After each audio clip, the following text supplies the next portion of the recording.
Bien, muy buenas noches con todos. ¿Se me escucha?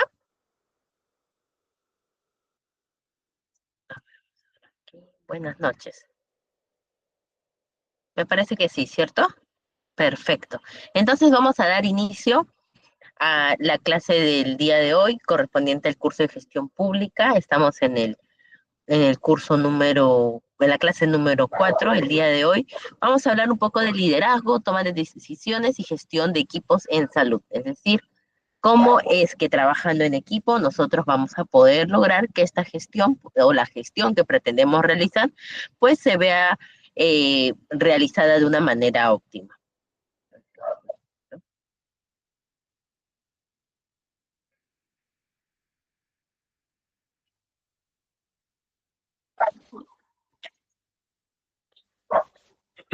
Entonces, el día de hoy vamos a tener como objetivos desarrollar las habilidades blandas para la gestión pública en salud. Entonces, vamos a ver cómo podemos fortalecer nuestro liderazgo en nuestros respectivos centros de labores para la toma de decisiones en situaciones de crisis y la gestión de equipos multidisciplinarios.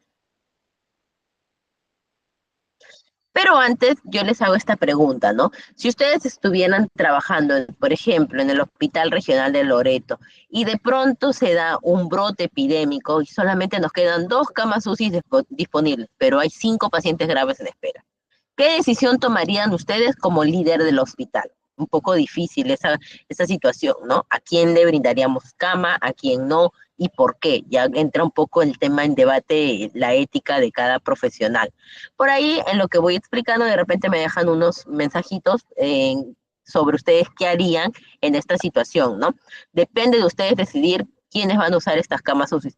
Y algo similar pasó en el tiempo de COVID, ¿no? En la pandemia vimos que las camas UCI pues estaban muy complicadas en el sentido de quiénes la ocupaban, quiénes no. Incluso se decía que guardaban camas para profesionales de la salud porque ya no había espacio para tantos pacientes, ¿no? Entonces yo les pregunto, si ustedes fueran los líderes, ¿qué opciones tendrían ustedes y a quiénes? Exacto, como dice Miley, evaluar la gravedad de cada paciente porque va a depender quienes pueden tener mejores opciones de vida y quienes no, aunque suene un poco crudo decir esta situación, ¿no?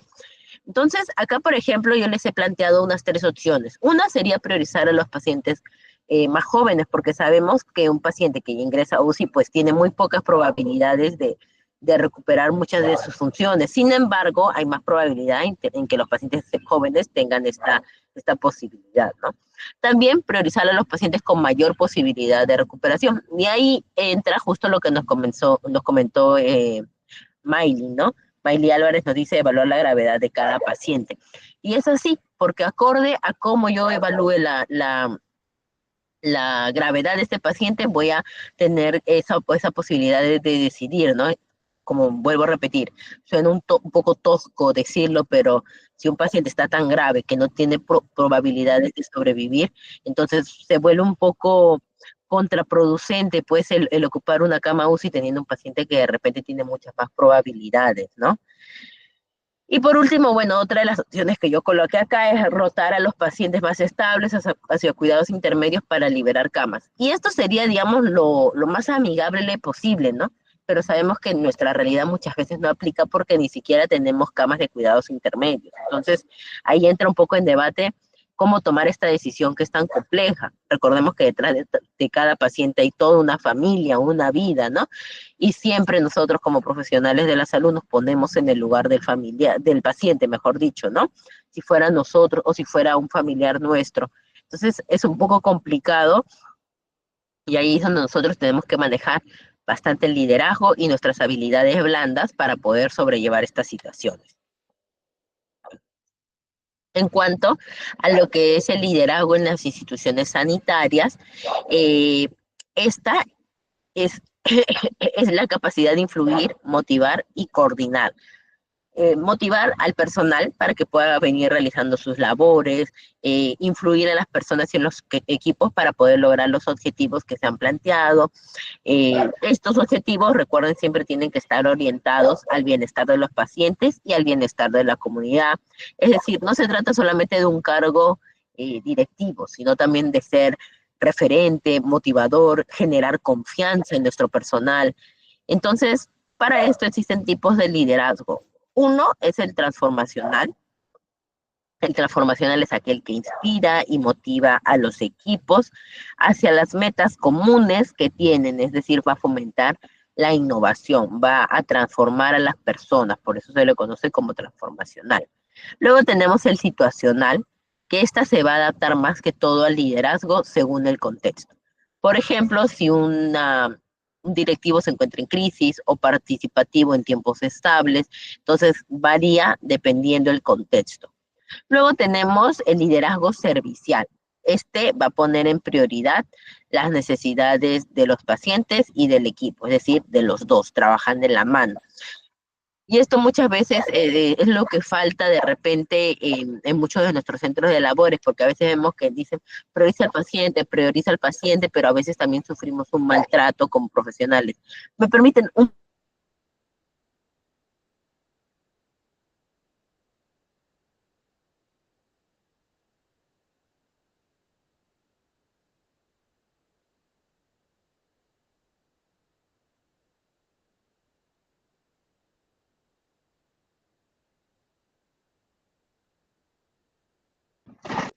mil disculpas? Entonces, tenemos el tipo de liderazgo, el servicial, ¿no? En el que va a poner como prioridad a sus trabajadores y al paciente. Entonces, eh, este se trabaja en contextos de alta presión, en contextos de bastante estrés, porque muchos estos líderes se ven presionados de repente por medios de comunicación, ¿no? Cuando de repente se vulnera a algún paciente, entonces es muy complicado. A veces hay líderes que culpan directamente al personal, pero hay otros que los defienden, ¿no? Entonces, aquí pues hay que tener en cuenta que también los equipos con los que se trabajan son multidisciplinarios, ¿no? Se trabajan con diferentes profesiones, enfermeros, obstetras, médicos, entonces ahí vemos que es multidisciplinario. Y aquí es importante trabajar en la confianza del personal y de la población para que puedan acreditar o creer en los servicios que se prestan en ese lugar, ¿no? Entonces es importante que el tipo de liderazgo servicial pues sea completo, ¿no? Y que analice el contexto, el entorno en donde va a generar este tipo de liderazgo. Otro tipo de liderazgo es el autoritario, también conocido como directivo, ¿no? Como que este es más útil en emergencias, en cuando se necesitan acciones inmediatas, es un poco más tajante este tipo de liderazgo autoritario, es justamente por el mismo nombre, ¿no?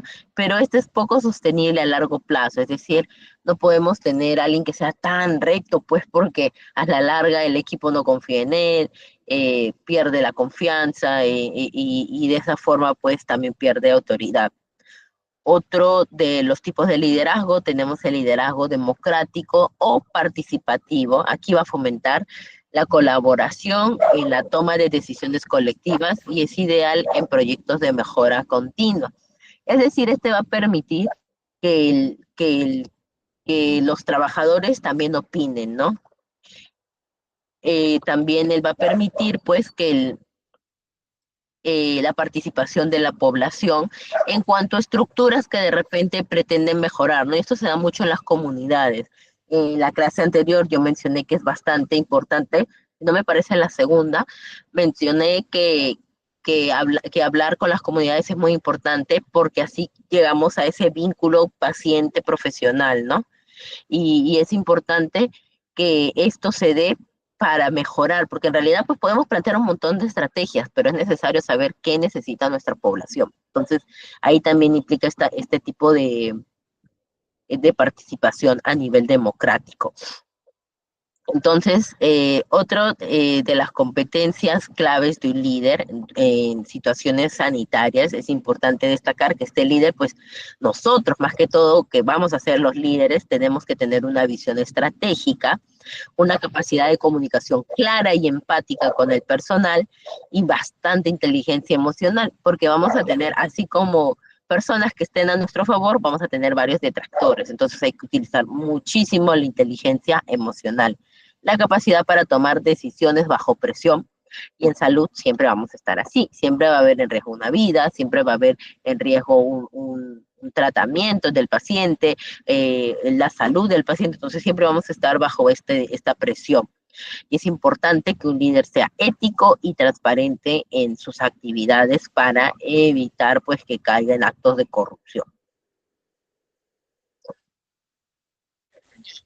Otro de lo importante pues para generar estas habilidades blandas y cómo poder manejar al personal, al recurso humano, nosotros vamos a trabajar bastante con la gestión del talento humano en salud. Entonces, los sistemas de salud pues van a depender bastante del capital humano, más del capital humano que de la infraestructura, ¿no? O sea, van de la mano porque para procedimientos complejos pues necesitamos una buena infraestructura.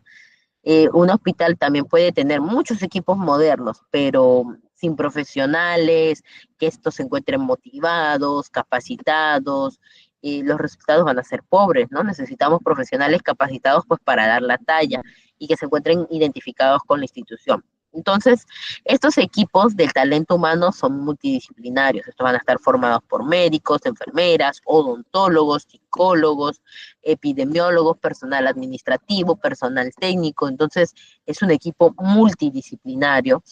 Acá hablamos de las claves para gestionar el talento humano, es decir, qué pueden hacer ustedes en sus centros de labores para poder mejorar este vínculo con su personal, ¿no? Y no necesariamente hablamos de un nivel, ¿no? De repente de jefe a los demás trabajadores, sino también de manera horizontal para mejorar el clima laboral en donde nosotros nos encontramos. Una de las claves es el reclutamiento y la retención del personal capacitado, es decir, todos queremos trabajar con personas que sean óptimas en sus labores, ¿cierto? Entonces, una vez que se reclutan estos personales, hay que retener ese personal capacitado, ¿no? A través de incentivos, a través de más capacitaciones, de casos interesantes para fomentar que el personal pues quiera permanecer en ese lugar. Otro es la formación y la capacitación continua. Si nosotros mantenemos a nuestros profesionales capacitados, ellos siempre van a querer estar en ese lugar porque van a ver un crecimiento en su profesión, en sus conocimientos. Otro es la prevención de burnout y el cuidado del bienestar laboral. Es decir, no permitir que se vulneren o que se transgredan los derechos de cada trabajador, ¿no? Y esto es un poquito controversial porque muchas veces, de repente, algunos de ustedes o conocen que, bueno, los contratos son o nombramiento o CAS, pero también existen los contratos por locadores de servicio, ¿no?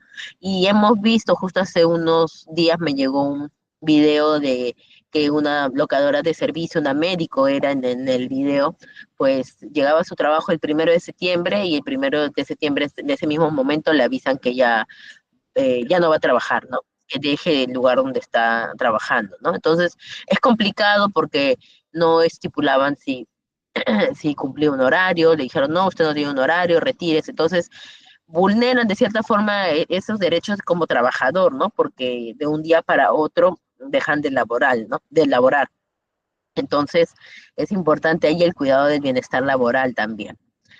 También hablamos del reconocimiento y la motivación al personal, es decir, sabemos que hay personas que ya van gestionando y pues estas gestiones también merecen un reconocimiento y de cierta forma una motivación del personal. No necesariamente las motivaciones tienen que ser económicas, ¿no? De repente pueden ser... mira, hiciste eso, entonces, ¿sabes qué? Hoy día trabaja mediodía o mañana ya no vengas, pequeñas motivaciones que a veces no son muy significativas de repente para todo el equipo, pero para una sola persona sí. Y esto permite que sean motivadas los trabajadores, ¿no?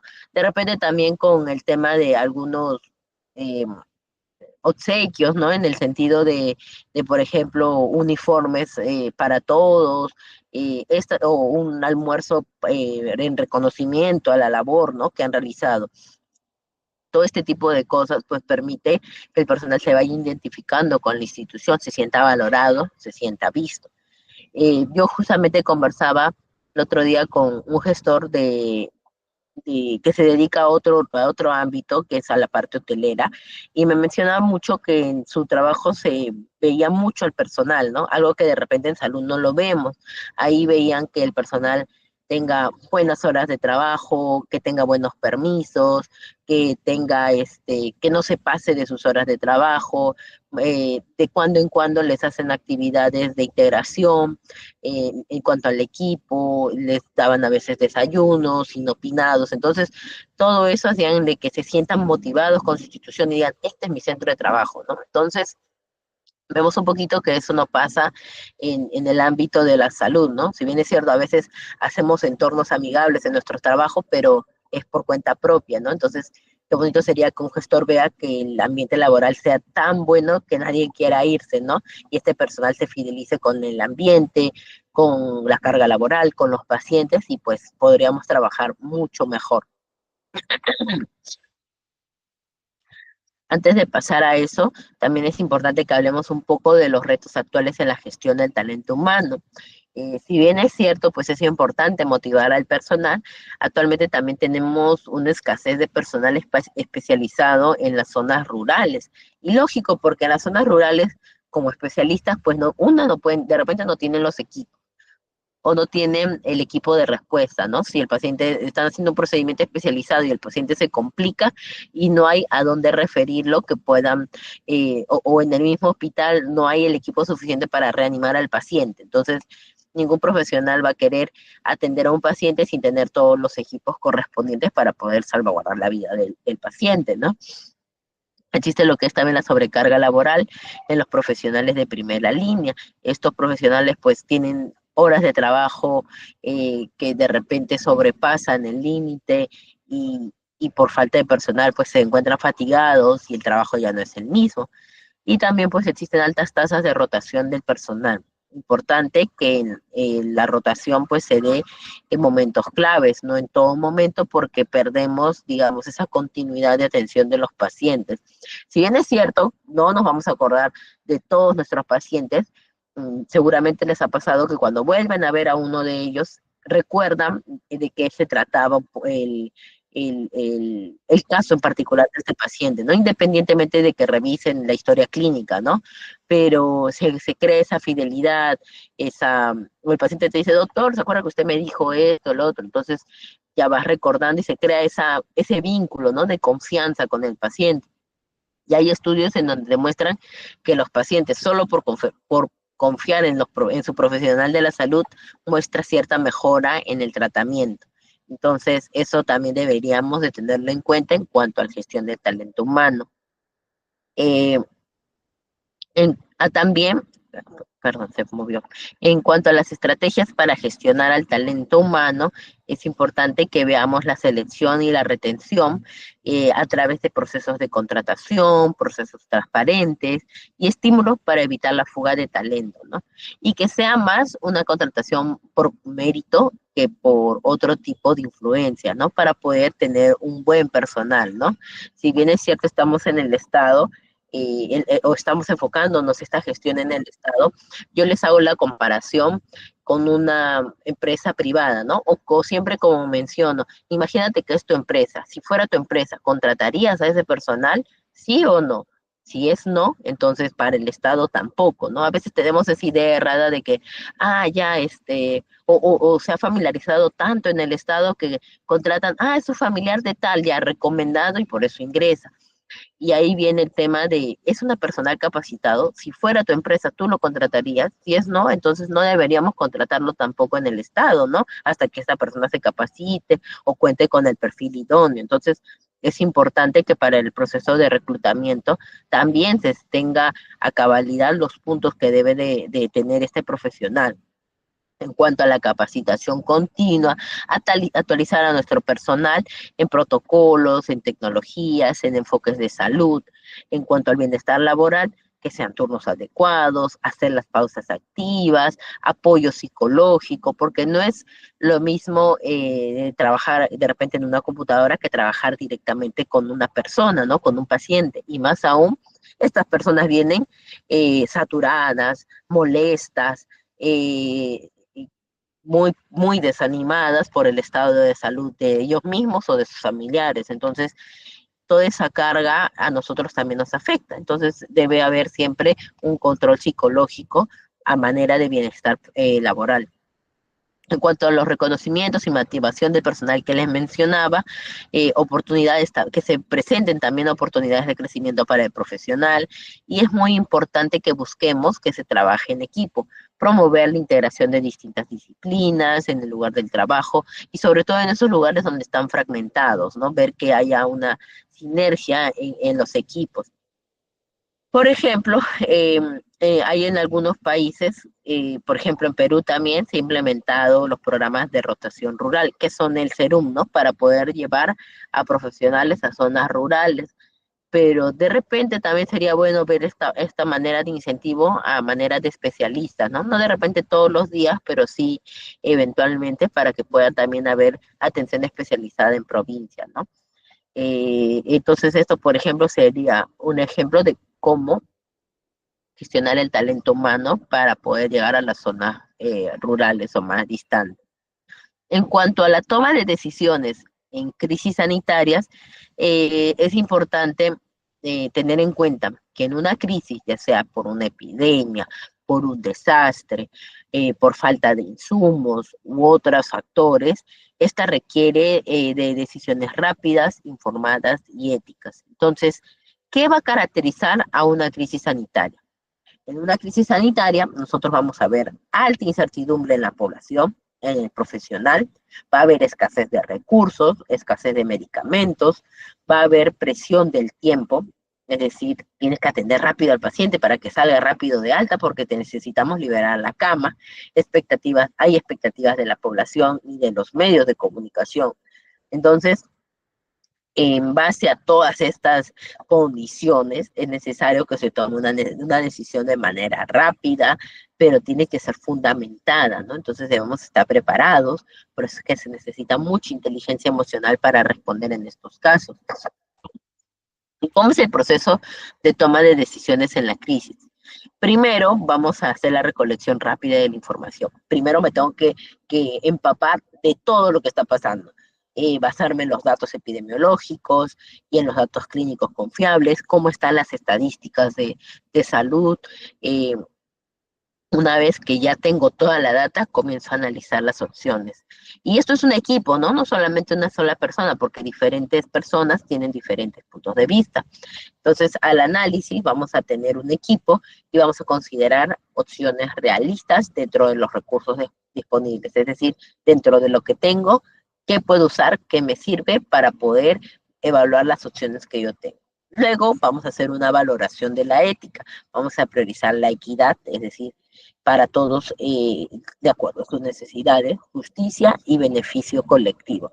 Y es importante que sea con equidad, no es lo mismo que igualdad, porque no todos van a necesitar lo mismo. Entendamos de repente esos conceptos que en salud manejamos, la equidad y no la igualdad, porque a veces dicen igualdad, ¿no? Atención igual para todos, pero no puede ser así, porque un paciente con insuficiencia renal que necesita diálisis interdiario no puede ser tratado igual que un paciente ambulatorio que presentó una rinitis alérgica, ¿no? Entonces necesitamos equidad. ¿Qué significa esto? Que cada paciente reciba lo que necesita en base a su condición de salud. Es decir, el paciente con rinitis necesita una consulta de 15, 20 minutos, como lo establecen las normas del Estado, pero el paciente de diálisis necesita mucho más atención. Entonces, no puedo pretender que un paciente ambulatorio con una enfermedad leve tenga mucha atención o dispongamos muchos recursos en él cuando hay pacientes que necesitan mucho más estos recursos, ¿no? O por ejemplo, ¿no? Con un paciente oncológico o con un paciente que necesita una cirugía de emergencia. Entonces, en salud siempre tenemos que hablar de equidad. Entonces, otro de los puntos es que debemos, para la toma de decisiones, es que las decisiones que tomemos deben ser claras y firmes, es decir, no debemos comunicarlas con ambigüedad y debemos evaluar los ajustes, monitorear los resultados que podamos tener en el tiempo. Por ejemplo, durante la escasez de oxígeno en los hospitales que se dio en la pandemia por COVID-19, los equipos directivos tuvieron que decidir cómo iban a priorizar a estos pacientes.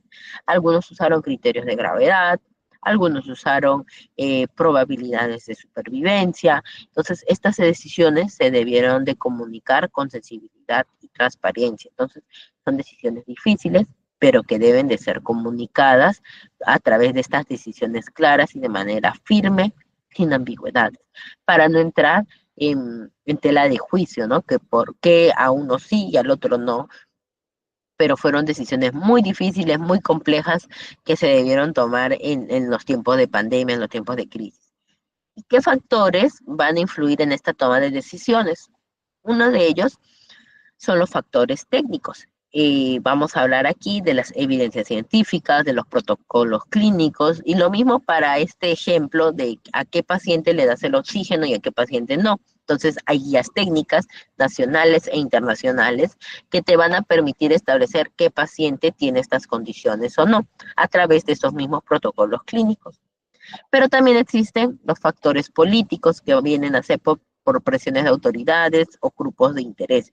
Yo trabajé en el tiempo de pandemia en un hospital de nivel 3. Entonces, ahí pues había muchos casos, pero sí pasaba mucho que por temas políticos llamaban ministros, viceministros, y eso se escuchaba, de que necesitamos una cama para un paciente, necesitamos esto, necesitamos lo otro, pero en realidad el hospital estaba abarrotado.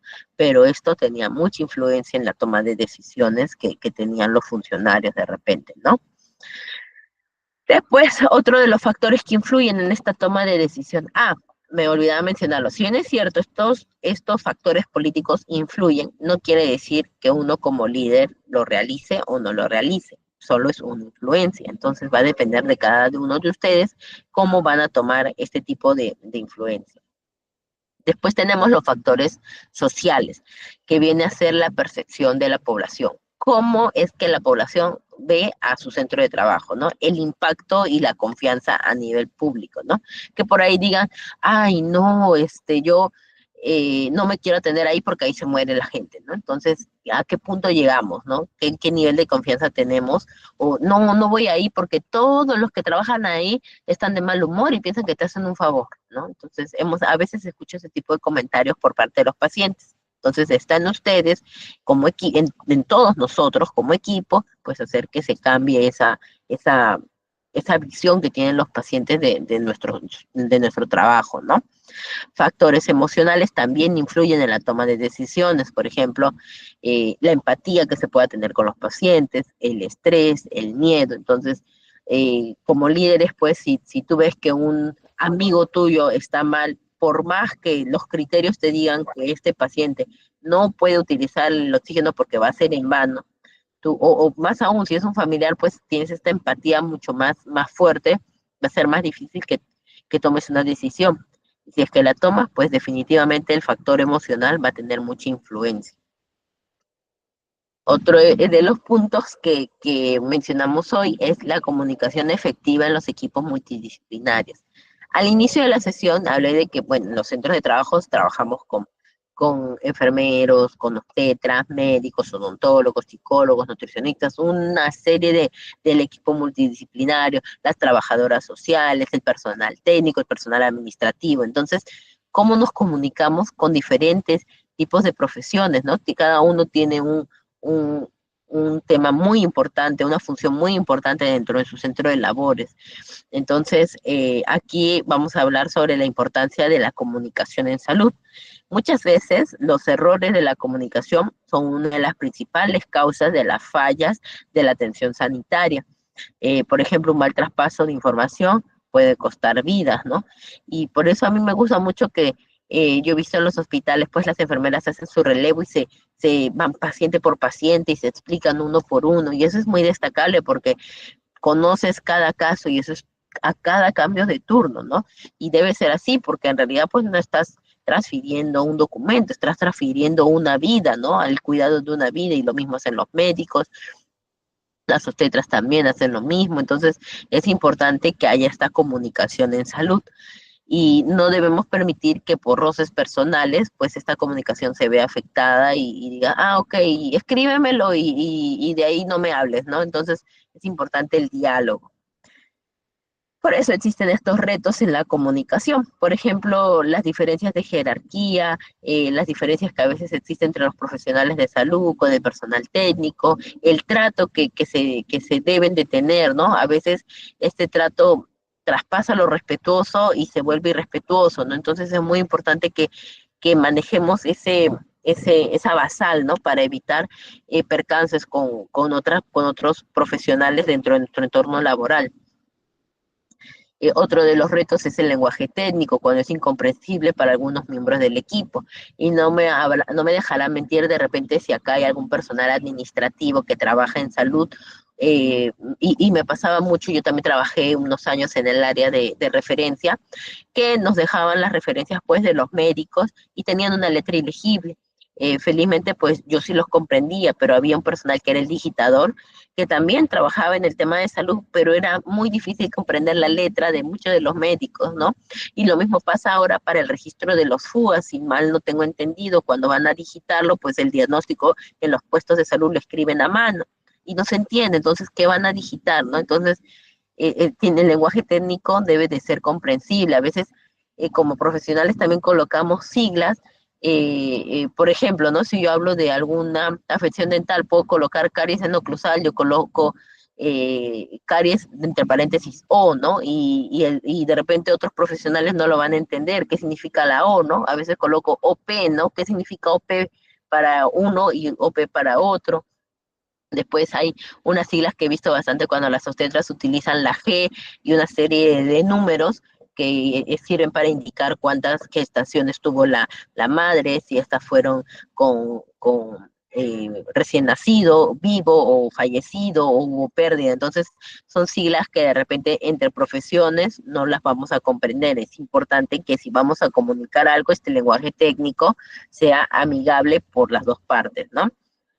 Otro de los retos en la comunicación es la falta de los protocolos, es decir, cada área maneja su información a su manera y esto no debe ser así, la información debe ser clara para todos, ¿no? No podemos decir, ah, no, mi área lo maneja así porque es más ordenado, pero debe ser igual, equitativo para todos. Entonces, aquí es donde yo les planteo estas estrategias para mejorar la comunicación. Por ejemplo, ¿no? Se puede tener reuniones breves y frecuentes con el objetivo de mejorar la comunicación. Aquí vamos a hablar de objetivos claros y roles definidos, ¿no? De repente no todos los días, pero sí de repente una vez al mes, una vez cada 2 meses, y se deben de tener protocolos estandarizados con el uso de checklists, formatos únicos de reporte. Y yo sé que a veces uno dice, uy, no, pero tanto papel entre tantos pacientes es muy complicado. Pero créame que cuando uno ya aplica esto del checklist, incluso cuando llega personal nuevo, ya no tienes que estarle capacitando tanto porque le dices, mira, esto es lo que tienes que hacer y como están en equipo es mucho más fácil que lo puede ir realizando. Otra de las estrategias para mejorar la comunicación es el lenguaje claro y accesible, en donde vamos a evitar los tecnicismos innecesarios. Y aquí también debemos de escuchar activamente y haber un respeto mutuo entre los participantes de esta comunicación. Además, también podemos hacer el uso de tecnologías de la información, como plataformas, grupos de mensajería. Ahora muchos usamos un grupo de WhatsApp, ¿no? Y usamos nuestros propios celulares, a pesar de que sea el trabajo, pero lo usamos para el grupo y ahí se dan muchos comunicados. De repente sistemas digitales de historias clínicas o muchos usamos formatos de Drive en el sistema para que desde casa algunos puedan ir avanzando o en el relevo ya uno sepa dónde avanzó, ¿no?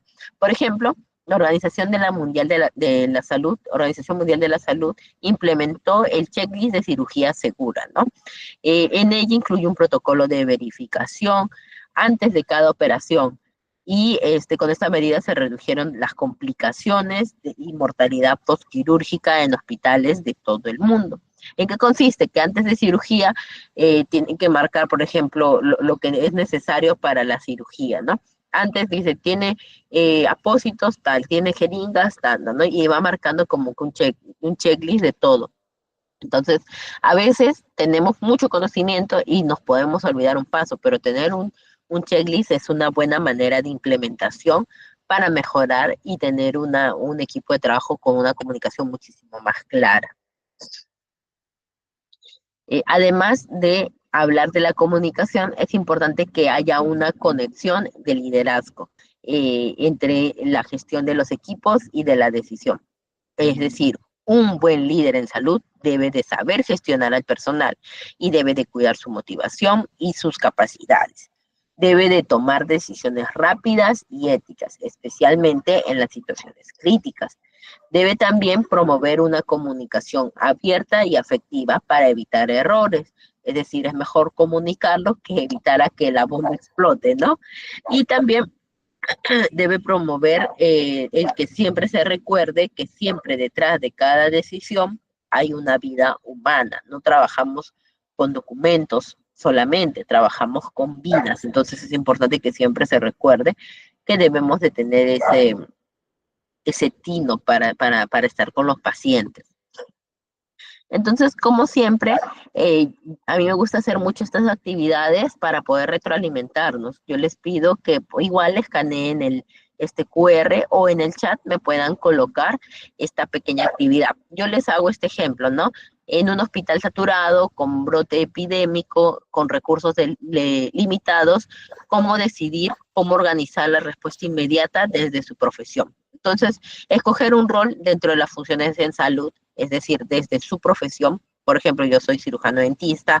¿qué, eh, ¿Qué prioridades yo podría destacar en mi área y qué acciones tomaría para que estas prioridades de mi área puedan ser desarrolladas, ¿no? Entonces, un rol dentro de las funciones en salud, de si por ahí hay obstetras, enfermeras, personal técnico, y lo van colocando en este enlace que les he colocado acá, o el QR. Les voy a mandar también el enlace por el chat de acá de la pantalla.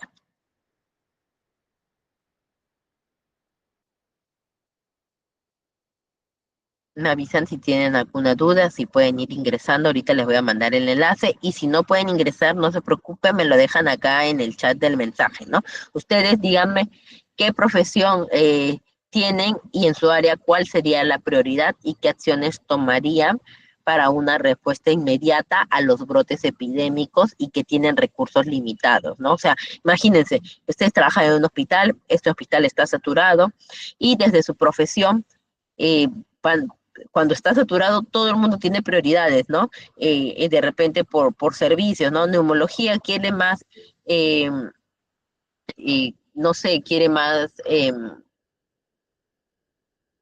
material médico, ¿no? Pero también en gastroenterología también lo necesitan. Por ejemplo, ahí, a ver, acá alguien me ha comentado, Miley me dice, soy técnico en farmacia, recontra importante, porque si nos faltan medicamentos, ¿cómo atendemos a nuestros pacientes, no? Entonces, ¿cuál sería la prioridad? Si estás saturado y hay recursos limitados, ¿cuál sería su, la prioridad en su área, ¿no? Y expongan cuál sería esta prioridad, ¿no? De repente, desde técnico de farmacia, la falta de medicamentos, ¿no? Narcisa nos dice es auxiliar de enfermería, de repente como auxiliar de enfermería nos diría falta de camas, de repente, ¿no? Entonces, como ella distribuye, viene la licenciada de enfermería y le dice, necesito, no, o de repente le pide algún material y no hay, ¿no? Entonces, yo necesito que ustedes imaginen este escenario, o de repente en sus centros de labores se ha dado en algún momento que están muy saturados, y lo coloquen acá en el chat, por favor. Ahorita mismo les estoy mandando el enlace del Padlet para que también ahí puedan eh, colocarlo y que sea un poquito más dinámico lo que realizamos ahora y también nos despertemos y todos participemos en este curso, ¿no? Recuerden que ya se ha extendido la promoción hasta quincena de septiembre para la adquisición de los cursos. Y en GCAT siempre estamos brindando distintos cursos de capacitaciones, pero justo me comentaban que no ha tenido de repente mucha pegada en los cursos en salud. Entonces, depende de ustedes ayudarnos a nosotros a seguir creciendo y poder seguir capacitando a más personas para en el ámbito de salud, ¿no? Es un tema tan bonito, tan interesante y tan amplio que a nosotros nos gustaría, pero también depende de la respuesta que ustedes tengan. Entonces yo los invito a que puedan adquirir su certificado. Recuerden que estos están 50 soles o 14 dólares americanos y en el grupo lo pueden ir adquiriendo, ¿no? Ya conversé con el gerente para que pueda extender el, el beneficio hasta el 15 de septiembre. Y bueno, sin más, les pido que por favor ingresen sus comentarios. Voy a darles unos minutitos y de ahí ya para cerrar con las conclusiones.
Bien, entonces veo que dentro del chat han mencionado varios puntos. Por ejemplo, Ilka nos está escribiendo desde Panamá. Qué gusto, mira, saludos, Ilka. También Maylin nos dice que ella es técnica de farmacia. Lucecita nos comenta que es enfermera técnica. A ver acá, ¿qué más está? Mayrin nos comenta que en tiempo de COVID hubo ausencia de acitromicina, paracetamol, ivermectina. Claro, definitivamente Mayli trabaja en farmacia, entonces definitivamente ella ha visto que era prioridad en su área la adquisición de medicamentos, ¿no? Entonces yo les pregunto, ¿qué acciones ustedes tomarían, ¿no? Si dependieran de ustedes la decisión. Ilka, que nos saluda desde Panamá, ella es enfermera y ahora mismo en Panamá tienen brotes de vómito y diarrea, influencia y dengue. Entonces es importante que se prioricen esos puntos, ¿no? En cuanto a medicamentos, en cuanto también a verificar el origen, ¿no? Porque hay tantos casos de vómito y diarrea, posiblemente sean por el dengue, ¿no? Entonces, en la clase pasada hablamos bastante sobre cómo podríamos, qué estrategias tomaríamos para erradicar el dengue, ver en qué zonas hay estos puntos, de estos brotes, ¿no? Y ver cuáles son los causantes, tratar de mejorar la distribución de agua potable en las distintas zonas para evitar pues, que las mismas personas tengan sus depósitos de agua, ¿no? Narcisa Torres nos mencionan pacientes con cáncer, falta de insumos médicos para el tratamiento. Y sí, pues en el cáncer los tratamientos son carísimos, ¿no? Entonces es muy difícil a veces para los pacientes poder adquirir estos medicamentos o las famosas juntas médicas, ¿no? Que a veces estos comités también demoran mucho en tomar esas decisiones por la fecha, por la misma burocracia que existe y muchos de los pacientes pues no pueden recibir estos medicamentos, ¿no? Lucecita dice que ella tomaría la acción de garantizar la atención de los pacientes frente a una epidemia. En Ilka menciona que Ilka, que la enfermera que nos habla de Panamá, nos dice que gracias a Dios no ha habido escasez de medicamentos, pero la estrategia es la orientación hacia la comunidad en donde ellos trabajan mucho y se les hace énfasis en el uso de mascarilla, lavado de manos y una hidratación intensa. Claro, entonces de esta forma minimizan los síntomas que pueda tener la enfermedad. Además que ellos hacen visitas domiciliarias periódicas, ¿no? Y esta es una excelente acción a tomar, ¿no? Para poder motivar a las familias, explicarles, y los recursos limitados, pues son la falta de medicamentos, nos menciona Lucecita. Hilda Lactayo nos dice tomar precauciones como orientación, garantizar la atención de los pacientes y de los adultos mayores. Y qué importante, ¿no? Porque sabemos que los adultos mayores son los pacientes que más se van a descompensar. Entonces, nosotros debemos asegurar su atención. También por acá me colocaron eh, que en tiempo de COVID, Valian Ornet nos coloca, en tiempo de COVID los medicamentos escaseaban y el aumento del precio cuadriplicaba. Nosotros estábamos atados de mano ya que veíamos a los pacientes estar mal y con poco dinero. Tratábamos de darle opciones de otros medicamentos para las infecciones respiratorias, pero algunos aceptaban. Claro, porque ahí ya entra mucho el gasto del bolsillo y muchos de los pacientes pues no tienen la solvencia económica para adquirir los medicamentos. Y si es que pueden adquirir los medicamentos, ¿hasta qué punto, no? Porque la enfermedad continúa y se vuelve un poco más complejo el poder, el poder seguir adquiriendo estos medicamentos. Eimar acá nos coloca que el rol sería prevención de desnutrición en la población contagiada por brote. Su prioridad de área sería abastecer con alimentos la población más vulnerable, perfecto, y acciones, identificar los grupos según edad y sexo de los grupos más vulnerables, estimando su situación nutricional para disminuir la tasa de mortalidad y prevenir el desarrollo de la epidemia. Claro, porque si tú trabajas la desnutrición, vas a trabajar el sistema inmune de los pacientes y los pacientes ya no van a tener tanta facilidad de descompensarse, ¿no? Entonces, muy buen punto trabajar fortaleciendo desde el campo de la nutrición. Acá también otra persona nos coloca que como psicólogo ante tanta carga ha visto que el personal de salud está agotado física y emocionalmente. Además que los pacientes entran en pánico por sus familiares y por ellos mismos. Entonces el problema sería el alto nivel de estrés en personal y población. Y propone, ¿dónde me quedé? Establecer turnos rotativos con pausas cortas para el equipo, implementar espacios de contención psicológica breve en grupos de 10 minutos, coordinar mensajes claros a la población para reducir el medio, y su mensaje sería: un equipo quemado no podría sostener la atención de los próximos días. Entonces debemos de cuidar la salud mental tanto como la física. Acá es importante que el colega hace pues la comparación, ¿no? Que si estuviéramos enfermos no iríamos a trabajar.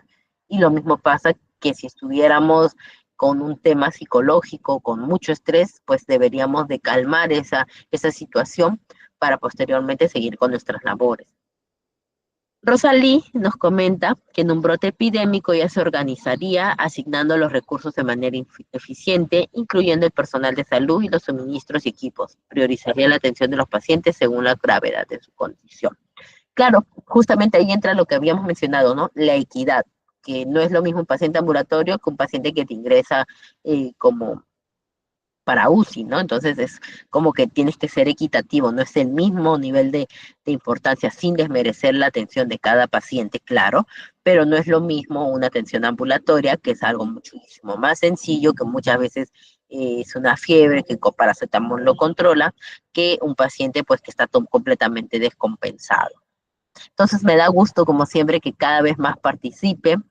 Esas pequeñas actividades siempre nos sirven a nosotros de retroalimentación, de despertarnos un poquito, de motivarnos para ver cómo los cursos que nosotros nos vamos capacitando nos dan resultados, cada vez respondemos de una manera más apropiada, y eso me da mucho gusto y sé que a ustedes también.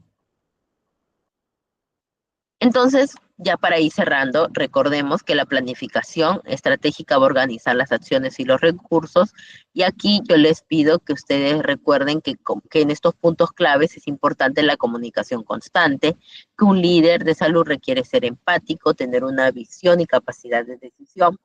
Es importante el trabajo continuo en equipo, que gestionemos el talento humano para que se sostenga el sistema o el equipo de trabajo que tenemos.